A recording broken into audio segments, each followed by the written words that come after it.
দুপুরে বলছি, বিকালবেলায় আজকের রুটি করেছিলাম, পেঁপে আলু তারপর ছোলার ডাল দিয়ে একটা তরকারি করেছিলাম। তো সেটা তো আমার বাবুর মুখে রোচলো না। তা বলছে, মা এখন আমি গরম গরম ভাত, আলু সেদ্ধ, ডিম দিয়ে ভাত খাবো।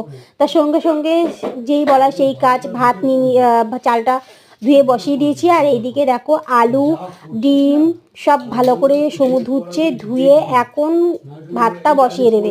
আর এখন উজান পড়ছে, এখনও যেই পড়া হয়ে যাবে ও গরম গরম ভাত খাবে।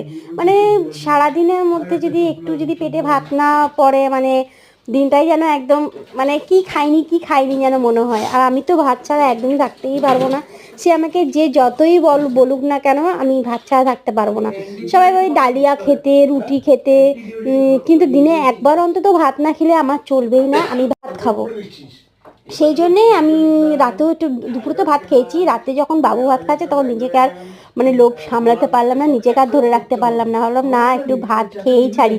তো সেই জন্য দেখো গরম ভাত আর শুকনো লঙ্কা মাখা, আলু সেদ্ধ, ডিম, ঘি দিয়ে, ও রাত্রিবেলা যা খেলাম না, খেয়ে মনে হলো যে না একটু পেটটা একটু ভরলো।